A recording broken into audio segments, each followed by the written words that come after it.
It's a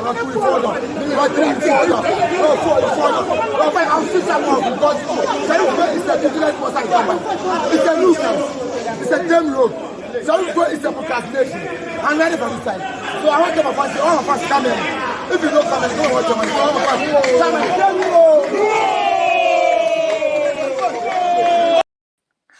All my fans say Numo, and then it was a very big Numo in USA, Las Vegas, where every boxer wants to step in the ring to perform. And yes, we saw two of the greatest heavyweights of our time give a very good, amazing performance of themselves, and we all saw how it ended. Tyson Fury versus Deontay Wilder, one of the best fights that we've ever seen of our time. I even think it can go all out to even become the fight of the year. But guess what?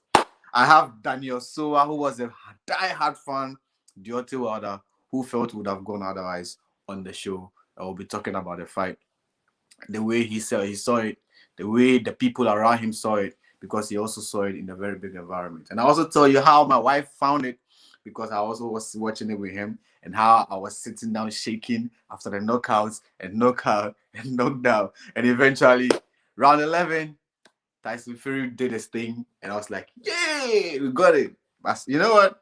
Let me not bore you so much. Let me bring on the guy on the show, Daniel, Silverback Promoters boss. Daniel, welcome to K-Box TV. Thank you, Goofy. Hey, before we go into the fight, first of all, is this a classical fight? Is this a fight that you would tell your kids about 20 years to come? Like, how do you the fight? How do you find the fight? How did you see it? How did you see it? Well, Goofy, if we want to talk about the fight, this is the best fight I've ever seen. Like, ever since I started following boxing, especially with the kind of things that comes with it. Right. The kind of fight you like to tell your children. You like to tell your children, I witnessed this fight. Yeah. But this is just like the thriller in Manila and all the big fights we've ever heard of that we couldn't see live. Yeah. But we are fortunate to see a kind of fight like this live. Right. I like the way you put it. It's one of the biggest fights that many boxing fans would always want to attribute it to some of the top, like the big fight, like you said, the thriller of Manila. We can also talk about the Manny Pacquiao, some of Manny's fight, and Marquez. Some of those big fights. I think it sits right on top as some of the biggest fights of our time. Now, tell me, what went wrong with Deontay Wilder? Truth be told, I think Malik Scott did a very good work with Deontay Wilder. But at the end of the day, I don't know if it was for Malik Scott or it was Wilder's whole decision to go the way he did. Because on a normal day, I think after the round one, we all saw what Malik Scott has been able to do with Wilder, the way he has been able to change him and how good he has become as a boxer. Because he actually won the round one. Even if you are a new person into boxing, you realize Wilder won the round one. But what happened in round two? He just went away from the plan and he started throwing big punches. And I feel that is where everything went wrong. And from then, they weren't able to come back to the plan or develop a new strategy on winning the fight. Interesting analysis coming in from Daniel, who saw the fight just as many of you watching the show with us. If you want to contribute, we're just talking about the aftermath of the Deontay Wilder versus Tyson Fury fight. How do you see the fight? Were you excited? What do you take up for the fight? What if you were a trainer of either boxer? How would you have approved the fight? You know, and I mean, do you even think it's the end of Tyson Fury? Of Deontay Wilder after this performance? You know, and we're just throwing our thoughts here and there to find out and pour our thoughts on how we saw the fight, and I mean, you know, what we could have done better or would have done better if we were in the circumstances. Now, coming into the fight, you know, a lot of things came into the fight. There was not even no face-off, if you remember, because Bob Arum said that he's not going to allow them to face off because he didn't want any kind of bad blood to happen before the fight. The fight went on, and then when the other card was happening, we saw the guys coming in, and then eventually the guys came in and took the center stage of the ring. Backstage, before they entered the ring, right? It took Deontay Wilder a very long time before he stepped into the ring. Do you think it was part of the mental games that he was playing ahead of the fight? Well, we definitely we'll try to put some tension out, Mm, but I didn't know. I don't think it's a game plan as well that can work on a person like Fury. mm, Because with a person like Fury, you don't play those kind of mind games. He mm. rather plays those kind of mind games to you. So if he plays it, he knows how well it is being done and how it can take if it can have effect on the boxer. So I don't think it was a game plan that on the night it was solid for them. Okay, okay. Now, round one, everybody's clearly saw that Deontay Wilder won. What adjustment did he make that really helped him to win the round one? Well, Kofi, round one, you will see that the trilogy was cancelled Mm, for a time. So yeah. he had that, and you remember all this time around, what has been in the gym, training with Malik Scott, learning new things. His footwork in camping was very marvelous. You Mhm. see other things in him, his jabs. And one thing I saw that I was really happy in the round one was the fact that in his camping, all his jabs were being thrown into the body. Right. It was low to the body, low to the body, low to the body. Those were the jabs I saw in camping. So when I Mm, saw that in round one, I was confident that Wilder was going to win because if you are in the game of boxing and you know how things goes and you see a boxer like Wilder with that power, with just throwing a lot of jabs to the body, you know definitely that on the night is a Kong distance that is going to win the fight, right. especially if you should go with that plan. Right. Right. Right. And then we went into the round two, and then not too long after the round two, round three came, and then Tyson Fury scored the first knockdown of the fight. Were you expecting the knockdown to happen around that time?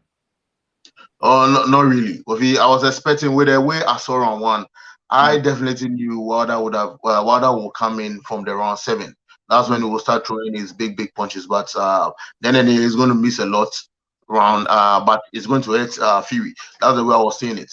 Now mm, round eight is going to throw a lot of punches. That Fury will be hit, but he won't go down. mm, So I saw the knockouts, the actual knockouts coming around nine because I knew from seven he will start moving to the head, as I saw from round one, going mhm, to the body. So I knew from after 6, 7, we would just be focusing on the head, throwing some big shots and throwing some jabs to the head. yeah, Because during then, the body will be weak. The body will feel wilder, will feel fury. There should be a big knockout. So then mhm, you can go to the head, just all in the process of weakening fury. mhm, So after round nine, when the boy knockouts come, Fury will just go out like that. He wouldn't be able to wake up to the from the knockouts. right. But round three, I saw a knockout, and it was really frustrating for me. I was confused, and I lost a lot of hopes. I know I won't lie to you. It was just about 10% of me believing Wada will pull something out. Right, right, right. And then the bomb squad. He came in the round four with a surprise. Many people were writing him off after the knockout and the knockdown that Tyson Fury scored it because nobody really saw it coming. And then he put a bomb squad he put a bomb on Tyson Fury. He didn't just score one, but two knockdowns in the following round. How was your reaction, and what was going through your mind after that second knockdown or that two knockdowns? If I'll be honest to you, I was just sitting with my boys and I was telling them Wada is just doing the wrong thing. Mm, I swear to God. I kept telling them Wada is doing the wrong thing mm, because he's doing the wrong thing in the sense that you've been knocked out, mm, which means that about 30% of your energy is taken away. So mm, you are just 70%. mm, And if you have 70% in your head, you don't throw power punches because the power punches you throw in a particular round, if you throw more of them, it can take about 5 to 10% of your power, or sorry, 5 to 10% of your strength, which mhm, means you'll be left with around 60%. Fighting with a person like Fury, who has serious endurance, mhm, who can box, who is a complete boxer except for having a power punch, but the little punches he throws to are heavy. So I was telling my friends that he's doing the wrong thing mm, because after the knockdown, he should have sat down, relaxed again. But when they round two, he was in a rush, throwing big punches. And Fury was dodging a lot of them. So when he scored those two knockdowns, mhm, to be honest with you, Kofi, I wasn't happy about it because I knew Fury has serious endurance. You don't mm, know Fury down in early rounds and expect him to stay down. It's not going to work because even when he was tired in round 10, round 12, round 11 that you knocked him out, he woke up. He woke up from punches he was not supposed to survive. So these are the things you keep in your head and know the kind of person you are fighting. So honestly, I wasn't happy about the 2 knockdowns he scored in the early rounds. Right. And the fight continued. It was a few moments Tyson Fury, a few moments Deontay Wilder. Some of the rounds were even because as much as Wilder came in, we also saw Fury come in as well. I also realized that anytime that Fury went into the body, it slowed Tyson Fury down, and then you could see him hug him and move. I don't know if it was also part of his game plan, but he was trying to frustrate him as much as possible, put him on the ropes and everything. And then, boom, another knockdown came. And then it was a perfect 2-2 for Tyson Fury. Or that was when the second knockdown scored by Tyson Fury came to equal the level of the knockouts that they had. When the second knockdown came for Tyson Fury, how were you feeling as a Deontay Wilder fan? Well, Kofi, I knew that was the end because prior to that knockout, Wilder's leg were off. His body was feeling him. He was just fighting for the cut, and he was fighting based on the things he said, especially with him sacking his former coach. He said a lot of things that he wanted to go on his shield and all that. So, yeah, if you have said all these things, definitely you would have to make sure you live up to expectation. Living up to expectation is this kind of things that comes in. Because we realized from the round 6 upwards, Wilder was actually off. If he was fighting someone with a bigger power punch, I think he would have been knocked down way before the round, how do you call it, the round 11. And that's what it is. So I wasn't surprised with the knockdown. It was something I was actually expecting because I saw Fury landing a lot of correct punches. He was throwing a lot of uppercuts. It was doing a lot that was supposed to drop Wilder down. But we all know Fury is a very good boxer from the systems of boxing. But all he needs now is power. I think if he has the power, it would have been a very, very great boxer that it will be very difficult for you to compare others with him. Right. And then the knockout came, finally. I mean, the way Deontay Wilder fell, it fell in pieces. I mean, I just want to put a graphical presentation of how he fell, So he started falling like this, and then he landed, on his face. And then, it was on the rope, moving from the rope, and then flying, and then he finally got himself on the ground. The way he fell, the way Deontay Wilder fell, did it cross your mind that he could get up from that knockout? No, I didn't feel. Even if he had woken up and he would have stood, I think even if wind should blow or the slightest air should blow, he would have fallen down again because prior to that round, I think the referee even came in to give him some warnings that he needs to show something because if he's not showing something, the fight will end. And it tells you that it was actually off. It was actually off. I don't know, but I don't know why most boxers want to get it wrong when they want to fight free. And what on the night, he did the right thing and he just destroyed everything for himself. Interesting. For me, the way he fell, I was like, Jesus, because come on, we all love the sport, but sometimes when it's getting very brutal, you go like, come on, man. I mean, it's enough, just take the loose and then go back to the drawing board and then come back another time. Now, Tyson has defeated Deontay Wilder, twice. The first one it ended a draw. Do you want to see this fight again as a boxing fan? No, Kofi. I think I wouldn't want to see it again because I feel even though I would think Wilder has a chance because it shows some kind of endurance. I don't know the power of Fury to other great boxers. because Fury's knockout ratio is really down. I don't know how it is, but I felt it showed some kind of endurance, and it showed he has what it takes to beat Fury. But I think his plan, and he didn't follow the game plan, which went wrong for him. And I didn't know. I was just expecting that I would have followed the game plan and see what Fury would have done, the adjustment Fury would have done, so that I'll rate Fury as the greatest heavyweight of all time, forgetting Tyson, Mike Tyson, and everyone, because I know Fury's ring IQ is very big in the ring. But I wanted to see if Wilder had continued from that body jabs to maybe the round 6, and see the adjustment Fury would have made to conquer that. And that would have made me see if Fury really did that adjustment and he came back, I would have rated him maybe the greatest of all time. But I mean, it's one of the greatest of all time. Tyson Fury said before the fight that no woman and no man can beat him in boxing. Do you agree or not with what he said? Gofi, I don't agree with that. I don't agree with that because it's been shown. I mean, Wilder threw some it threw 2 punches. It took him down. The first punch that took him down, it was really surprising. I wasn't expecting Fury to go down, especially with that particular punch. It went down, and it went down flat. You see, it showed. So at a point, I was really confident that Fury has lost his legs. But Fury has some kind of endurance, and I think his recovery process is really fast as compared to most of the heavyweight boxers. So he came in strong. Now, if you want to beat Fury, I keep telling my friends, if you want to beat Fury, don't focus on the head. Just go for the body. The reason why you have to go for the body is that in training, what do? You throw punches to the body to the punching bag. That's what is being done in training. And the punching bags doesn't really move. It doesn't really move far. It moves here, it comes here. And if Fury is fighting, you realize Fury's body is just like the punching bag. But if you want to punch Fury's head, it's very difficult because he has some serious reflexes.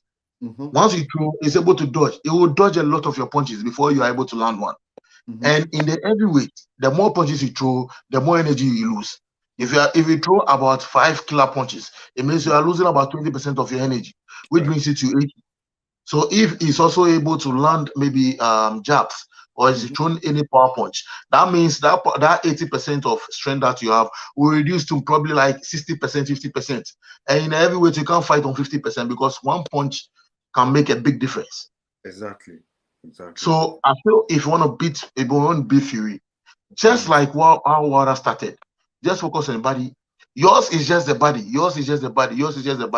Now, if you slow the body down, and you see a typical example that shows that Fury can be beaten is when you follow Eddie Reynoso. You realize their camp right now, they don't focus on knocking you down with your head. It's just body shot. We saw what Ryan Garcia did to Luke Campbell, to the body. We saw what Canelo has been doing to the body. Canelo's knockouts, most of it came from the body. So it tells you these guys are thinking fast, and they are thinking ahead of a lot of camps. That they've realized that the body will fail you as compared to the head. Because if you go down today, if you fall down and your body is failing you, you can't get it up. But even if your body is okay and your head is failing you, you can get up and you'll be nodding small, so gradually you are able to gain your strength. So I feel Fury is beatable. It's beatable. You just need a boxer that is really focused, who will stick to the game plan. Like we saw what happened to Efe Ajagba. Yeah. Exactly. You need a boxer like the guy that beat Efe Ajagba to beat Fury. A very focused guy, keeping his distance, just sticking to the game plan. And anytime Efe Ajagba throws a big punch, the response he gives to him is massive. You don't throw a punch and go free. If you throw a big punches, he has to reply. And that's the way you beat Fury. Okay, so if I hear you right, you think Frank Sanchez is the best candidate to beat Tyson Fury? I was about to ask you, looking at the people with the titles now, that is Alexander Usyk, who has 3 of the titles, and if we take this guy out, definitely would like to mention Anthony Joshua. We also like to mention maybe Andy Ruiz. Does any of this any of these guys stand a chance of defeating Tyson Fury? I think Usyk will be the easiest fight for Tyson Fury. Yeah. Okay, my reason is that Fury is a very smart guy. He uses his body really well. Yep. At a point when his body was failing him, he was just putting his body on Wilder, and Mm-hmm. those were the times that Wilder could have taken him off. He just Yes. realized that no, I can't jab, I can't keep the distance because it keeps coming. So let me just put my weight on it, and Right. that's what he did. And I wonder how Usyk is going to survive with Tyson Fury putting his body on him.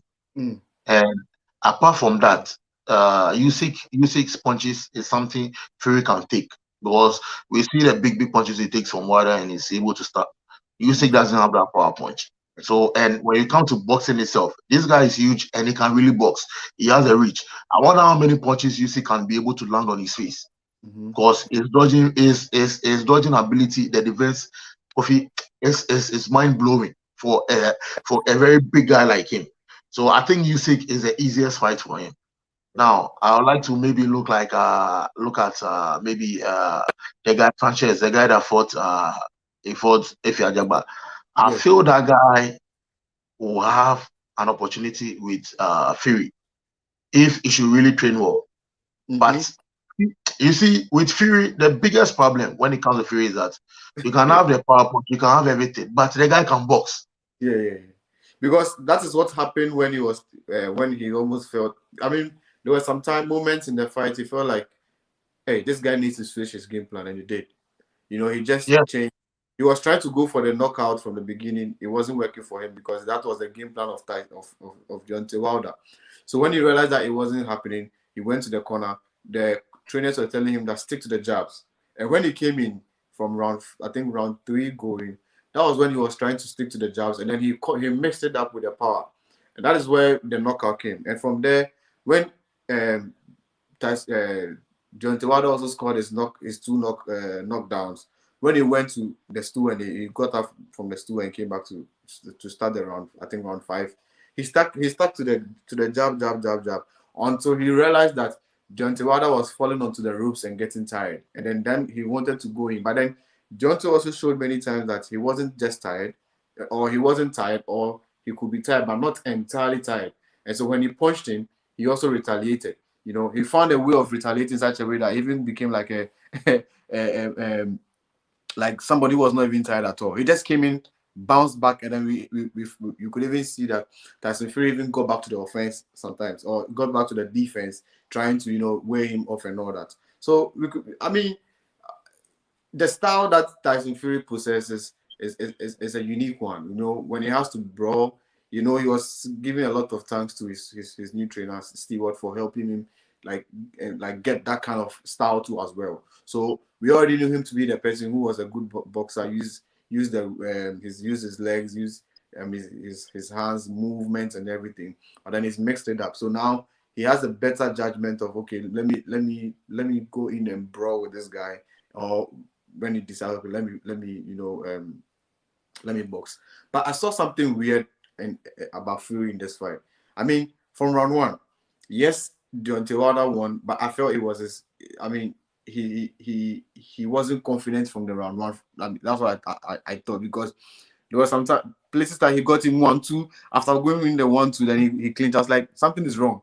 At the moment, I felt like, why? Did they give him something to eat that is making him change his mind? Because that wasn't the Tyson Fury that we saw. Even after that particular round, he moved on, going for in other rounds too as well. That there were clear times that he could have properly chopped off Deontay Wilder's head, and after like some series of punches, but then he went on to clinch him. So I was like, what was happening? But then after he got down from the 2 punches, I think he adjusted, and then he was able to fight properly. I mean, these are some of the things that we like to see from fighters. I didn't see that from Efe, like you said.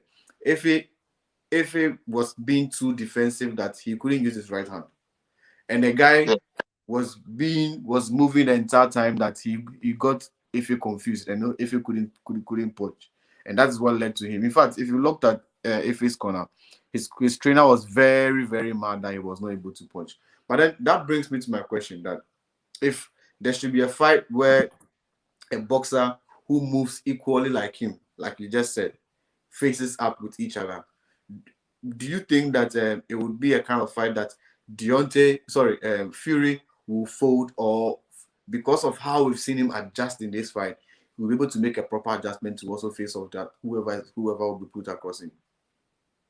Well, I think he will fold because like this fight, like you are saying, in the early rounds, Fury was showing too much respect for Wilder.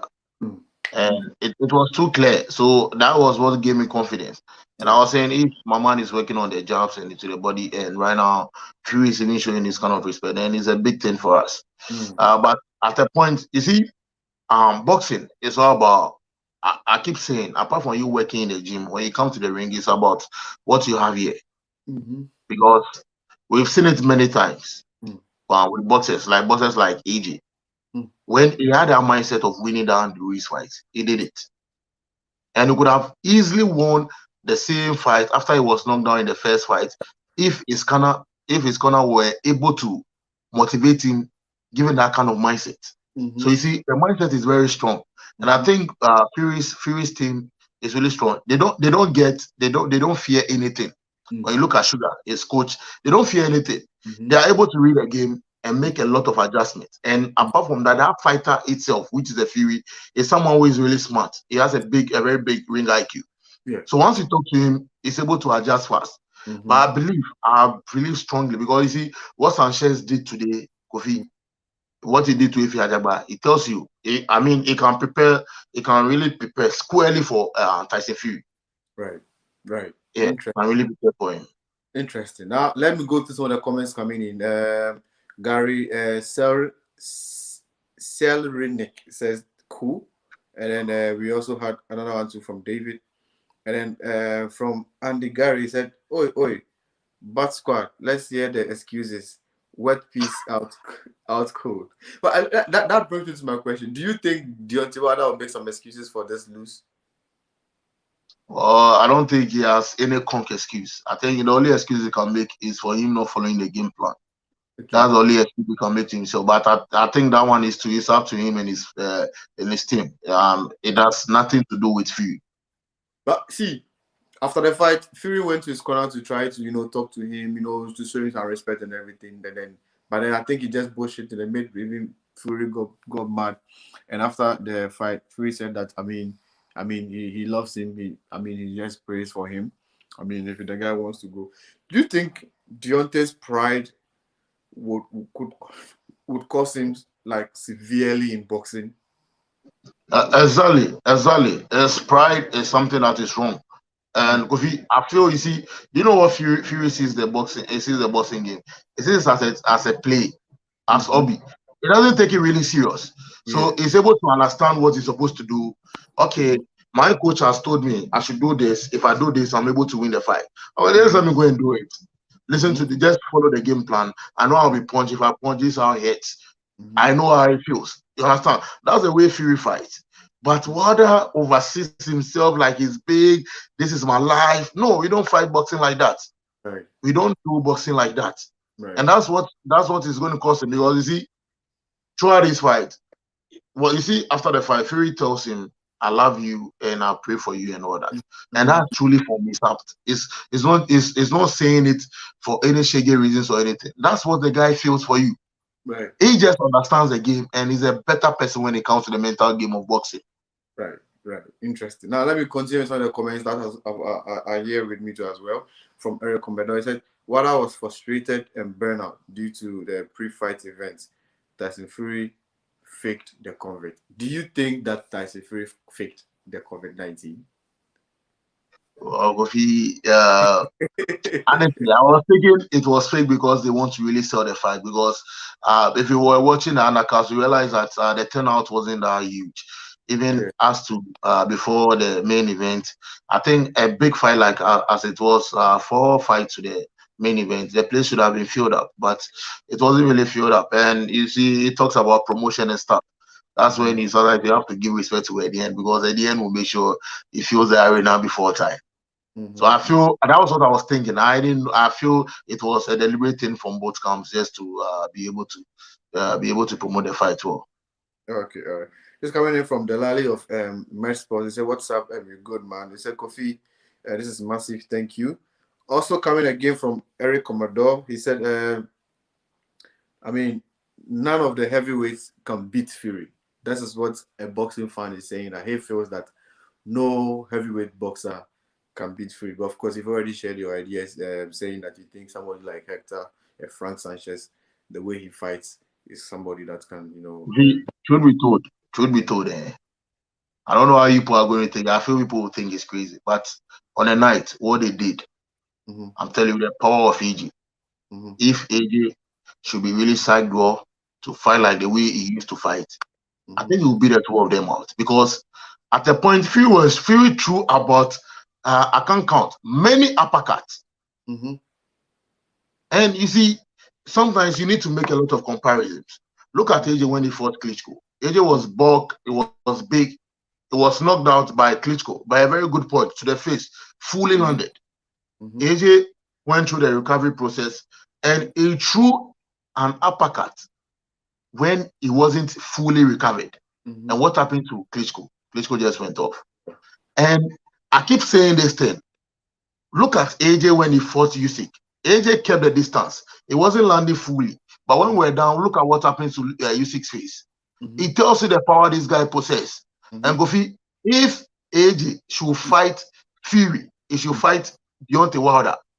I know this thing people are going to say is crazy, but I tell you, you will knock them out. Right. Because it's evident. These people left their guard. You see, what Fury does that he puts the body on you, AJ will throw an uppercut. You don't put your body on AJ. Because AJ will create space for himself. The next thing you see is he's throwing uppercuts. And that is one thing with AJ. Yeah. And there were a lot of times that Wilder, I was expecting Wilder to throw an uppercut. Right. Even to the body, to the midsection, throw an uppercut. But Wilder didn't have, you see, Wilder doesn't have that technique. Wilder's technique is for him to gauge with the left and forward with the right. Yeah. Which you can't beat a boxer like Fury with that, because Fury is a very smart guy. Even when you are not gauging or throwing it, he's able to dodge. Yeah. So I feel AJ has a stand. I feel AJ should just change his coach and let's see what he can do. Great. Now let me continue with some of the comments that are coming in again. The latest feels like it's a fall from grace. Do you think that fall was a fall from grace? Definitely, it's a very big fall from grace. I think the Lally is right, because with all the training, the campaigns we've been following after the fight was postponed 2 months, Charlie, this is a big fall from grace. For me, I feel like he got caught. And both boxers have been trying to catch each other from the get-go, and he just got caught. He got caught on the ropes. There were times that I feel like if Tyson and if Wilder was in the middle of the ring with Tyson, I feel like he would have gone down many times, because he got saved by the belt. Sorry, the ring many times. But hey, it is what it is. You have to also master how you will be able to use the ring to save yourself, and he did it well. Kudos to Deontay Wilder. So he says he made adjustments, throwing Wilder off the game plan. Yes, that's what we're talking about. About Fury trying to adjust whilst the fight was going on. Of course, he had a game plan before coming to the fight, but when he realized that it wasn't working, he was able to make adjustments. I think for Wilder's corner, they kept telling him that he should be patient. He needs to be patient. It worked for him to a certain level, and then it's everybody has a plan until you get punched in your face. And of course, once you get punched in your face, all the plan disappears. Also coming in from Hector Sanchez is asking if Alexander Usyk is too small for Tyson Fury. In my opinion, I feel like height-wise, yes, he's too small for him, but then it's boxing. We saw what Frank Sanchez did to Efe Ajagba. People were thinking that if he's, because of his height and everything, he'll be able to use his reach, but that couldn't happen. And we've seen Usyk with what he was able to do against the Anthony Joshua. So I mean, yes, he's too small, but it's heavyweight division. Once we all agree that one punch can change everything and anything, I wouldn't write him off. I don't know. So if you also have anything to talk about the fact that he's asking if Usyk is too small for Fury. I think the after question would be like if that will have an effect on a possible fight between the two. Well, I think although I said what I said from the beginning, I think what you have said also makes a lot of sense because uh, what Fury is big, he can box, but I think Usyk is going to be the very lighter man and will move a lot as compared to Usyk because as compared to Fury because he's coming for the cruiserweight. He has a footwork naturally. He's a southpaw, and I think the southpaw thing is what is going to give Fury problem. So like I say, I don't think the body will be a big problem for Usyk. Usyk has a chance. Okay, great.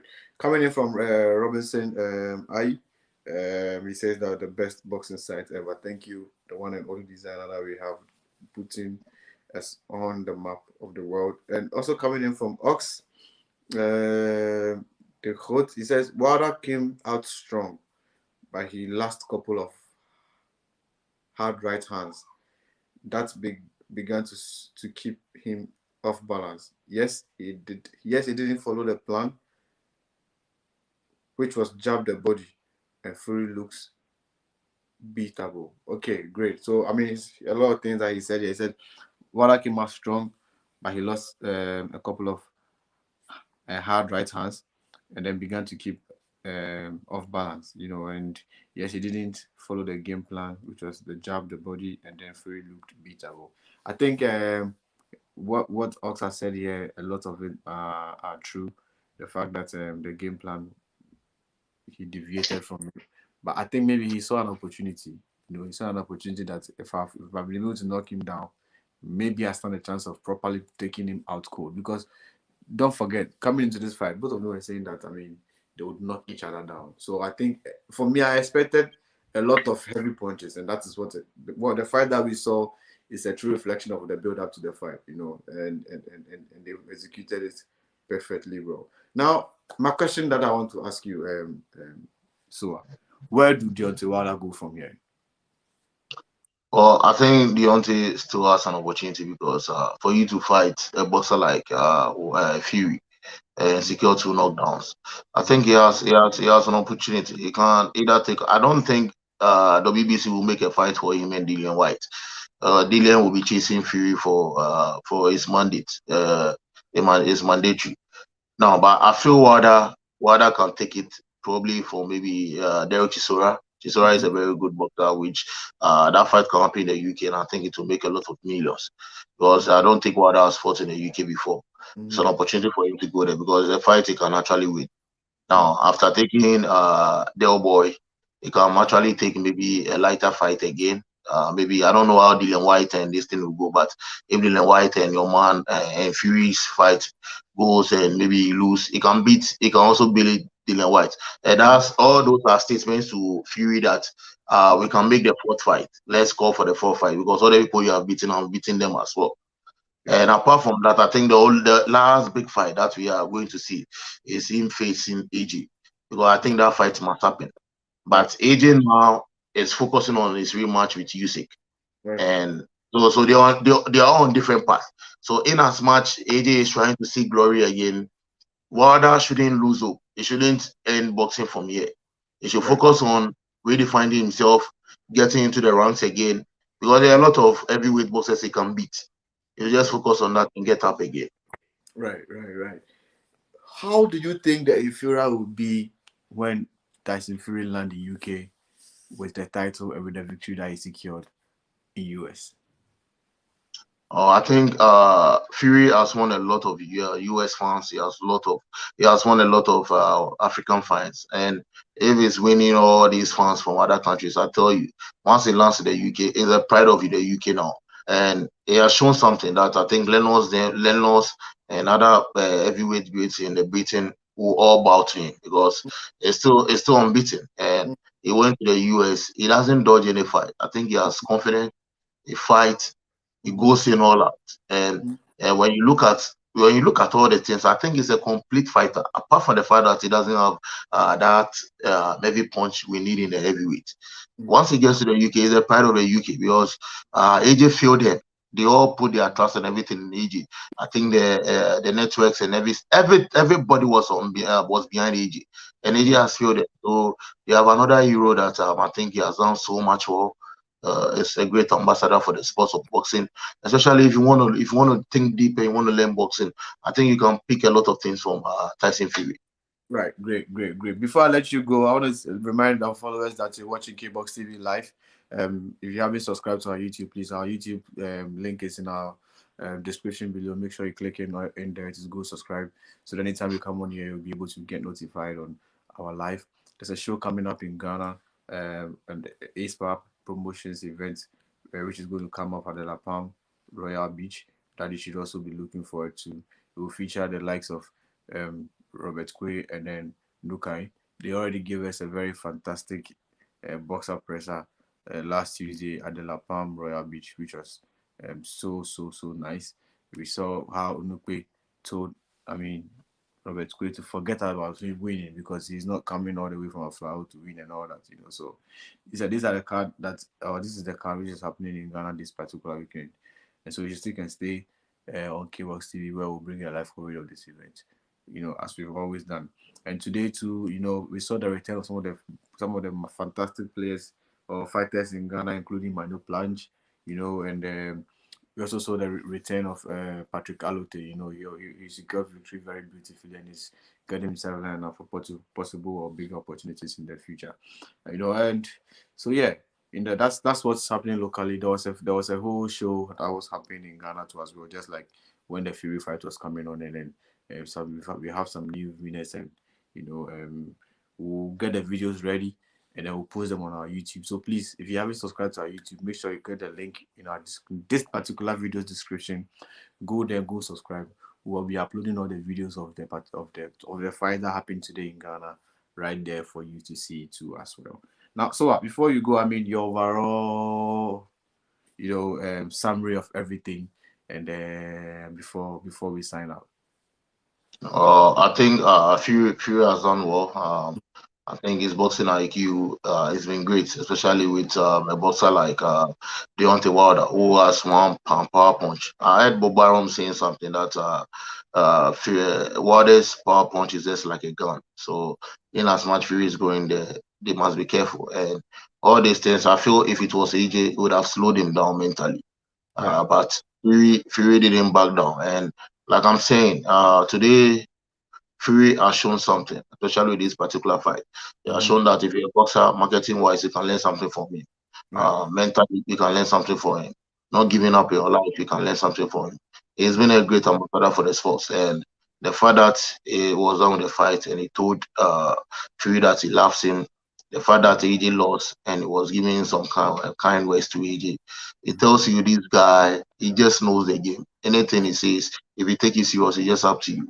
He's Yeah. going to beat you with the words he says, but he doesn't mean them. Right. So I think it's a great ambassador for the sports, and we have to acknowledge that. Right. Apart from that, I think for Wilder's side, Wilder also did good to secure 2 knockdowns. It's very good. It's very good for him. It's something he must look up to and Mm-hmm. make a return in a very strategic way. I think Amon, as it stands now, he must make good decisions for his boxers because he ends up destroying most of his boxes. I tell you, I can predict Wilder going today. We might not see Wilder after a year before he fights, which is Oh. from once the boxer he loses. You must make sure he comes back because it's value. You are talking about value. You don't do promotion like you are in Africa upon Right. all the resources you have. Because we even Africans that we are here, although we don't have the resource, we try to put up our game. Mm-hmm. So I think Wilder has done well himself, and they gave us a fight that we will live to tell our children, and our children will also live to tell their children that our grandfathers saw this. They were in boxing. Right. They enjoyed this. With social media, I think they will see all these videos and So, they will yours watch it. Be happy that we held up the sports and didn't give up on the sports. Right. Hey, Dan, I want to say a very big thank you for making time for us to discuss this thing. I really appreciate you, and for all the people that tune in. We have a live about, as of now, we have about 60 people in live, and we had a peak at over 111 people watching us live. We really want to say a big thank you to all you guys that tune in to watch us live. We really appreciate the big guys for stepping in the ring, giving us something to talk about, the entertainment that they brought us. I mean, the knockouts, the jab, the drama, the water, everything that they put in there. Really, just that they all get back to family safe, because at the end of the day, it's not something like you go kill somebody. You still want to be able to, be friends and call them and say, hey, how you doing? So I want to say a very big shout out to the boxers that step into the ring to give us a fight. And yes, until another time, we'll be back here to discuss another big fight. They have some couple of big fights happening in the coming weeks. We will be talking about it, and we will be looking to relaunch our Thursdays and Wednesday shows again. As we have a lot of offers coming from promoters about trying to not to talk about their shows, but it's not that at all. We'll definitely hop on back here and we'll relaunch it and then talk about those shows that they have in Ghana. So yes, if you haven't heard, then I'm telling you, Tyson Fury is still the WBC heavyweight champion of the world. He stopped Deontay Wilder for the second time in round 11. A proper knockout. A proper knockout. And Tyson Fury has been, left straight to the hospital, after the fight. And they said that he was feeling okay. And then, like Daniel said, Malik Scott did a very good job, not just in the ring, but for me, I feel like also becoming this PA, and into the because after the fight, Wilder left, but then he was able to discuss or talk to the media, and that's what we really want our camp to do for us.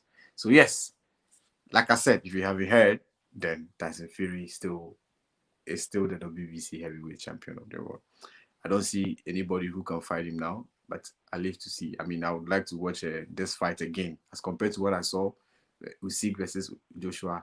Then I would rather want to see this thing 4 or 5 times, and I'll never get bored. They really give us a very good fight, and this is what we want to see in boxing. All right, so Nan, thank you. I'll keep in touch, and then we'll have a conversation. But as we go, I'll leave you guys all with one of my favorite comments, which is coming from Latte, because it says, "If it is not him, there's no party." So if you're going to sleep, or if you're going to have a nice day, or whatever you're going to do, please make sure you party, because if there's no Latte, there's no party. Until then, have a very good evening. Good morning. This Richard Latte, your favorite boxer that you've been supporting since a year ago, and he's back with a different lifestyle, with a different face look, on a matchroom promotion. And this time we say no Latte, no party.